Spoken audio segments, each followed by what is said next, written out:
सदक़ल्लाहुल अज़ीम व सदक़ रसूलुन नबियुल अमीनुल करीम वल्हम्दुलिल्लाहि रब्बिल आलमीन।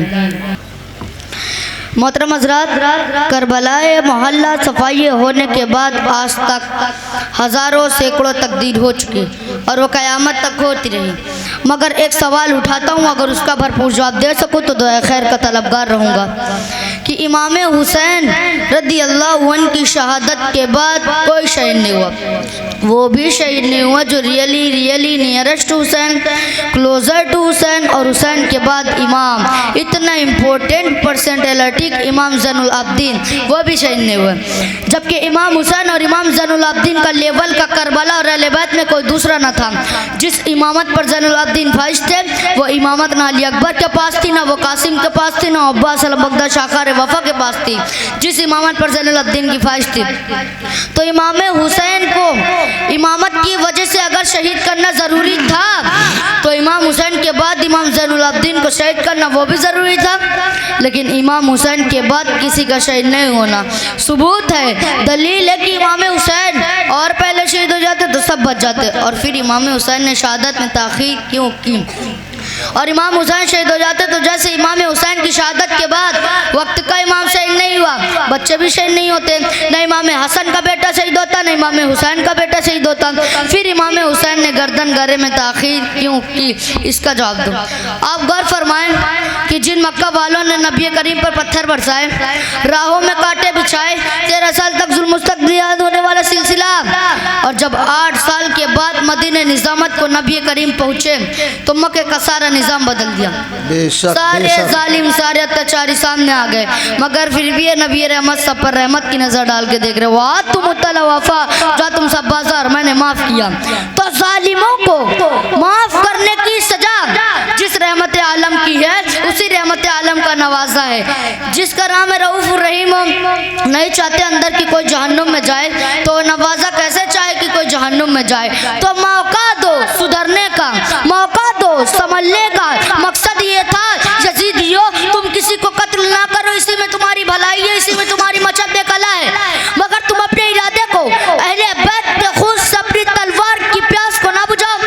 खुतबा दिया, समझाया, मौका दिया, लेकिन जब ये महसूस हुआ कि ये सब बेशर्मी की इंतहा को पहुंचे हुए सिद्दीक कि गुलामती की नाबुद दुनिया में है कि नाबुद नाबीन, ये इस दुनिया के कुत्ते जहन्नुम के कुत्ते बनना चाहते हैं, मगर फिर भी ये रहमत आलम का नवाजा अपने दुश्मनों को ये भी मौका दे रहा है, अगर तुम कुछ लोगों को कत्ल कर कर अपनी तलवार की प्यास को बुझाना चाहते हो तो लोगों तुम्हें उड़ दे रहा हूँ, लोगों तुम्हें अमान दे रहा हूँ, लोगों तुम्हें वाद दे रहा हूँ, अब भी तसल्ली नहीं, लोगों तुम्हें कासिम की हसद दे रहा हूँ, अब भी तसल्ली नहीं होती तो अली अकबर की जवानी ले लो, अब भी तसल्ली नहीं होती तो अब्बास का बाजू ले लो, अब भी तसल्ली नहीं होती तो अली असगर का खून ले लो, लेकिन मुझ तक जल्दी मत करना। सब चाहूंगा मुझ तक जल्दी मत करना।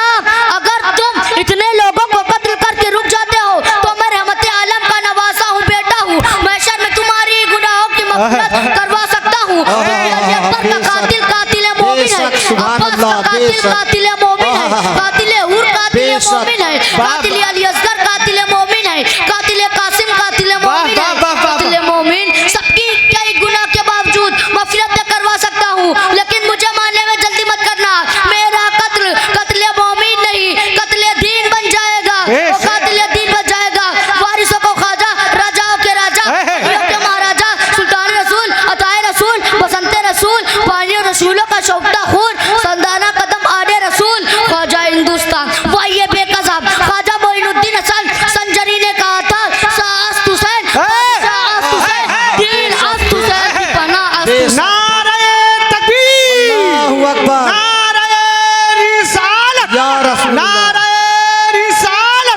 जश्न ईद मिलादुन नबी, शहंशाह हिंदुस्तान, नारे तकबीर, नारे रिसालत, लेकिन जब ये महसूस हुआ जितनी मोहलतें देनी थी दी जा चुकी, जितनी बार ज़मीन को जगाना था जगाना जा चुका, लेकिन जब इन मुर्दा दिलों में कशमश ना हुए तब फिर आखिर फैसला हुआ, ए नाना जान जो मैंने वादा किया था निभाने जा रहा हूँ। ए पिता बुजुर्गार खैब चिकन जिस नियत से आपने परवरिश की थी उस मकसूद की तरफ जा रहा हूँ। नतीजा क्या हुआ, ख़ानदान को आखिरी सलाम करके हुसैन के दरबार में जा रहा हूँ।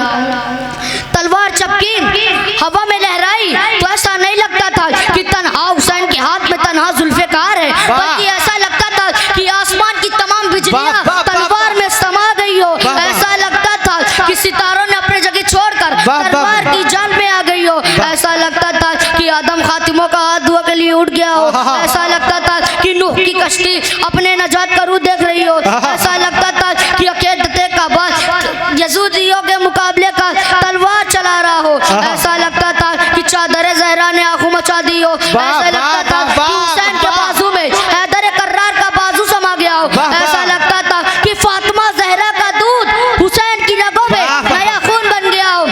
ऐसा लगता था कि चादर ज़हरा ने आंखों मचा दी हो। ऐसा लगता था कि सिद्दीक की सदाकत, फारूक की अदालत, उस्मान की सखावत, अली की शुजाअत, हसन की इमामत हुसैन के सर पर साया दे रही हो। ऐसा लगता था कि तन्हा हुसैन में ज़ूनते मूसा भी हो, इस्तिक़ामत इब्राहिम भी हो, इरादा इस्माइल भी हो। सामने एक शख्स था, हजरत इस्माइल का इरादा पहाड़ था। इस वक्त सामने एक यजीदी है, हुसैन का इरादा पहाड़ है। तलवार चलती रही, लाशों के ढेर लगा दी। अब इस तलवार को रोका कैसे जाए? इस तलवार को रोकना, यजीदी को रोकना बहुत जरूरी था कि तलवार रुकेगी तो यजीदी बचेंगे।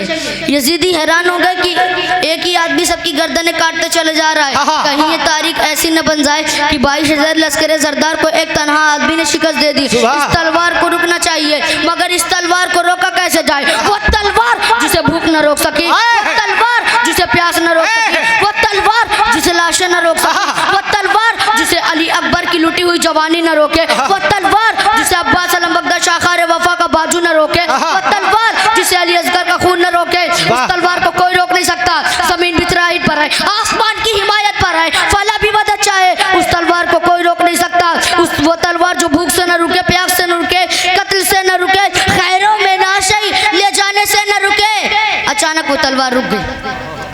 वो तलवार रुक गई, भूख से नहीं, प्यास से नहीं, शहीदों की शहादत से नहीं। वो तलवार इसलिए रुक गई क्योंकि नमाज का वक्त हो गया।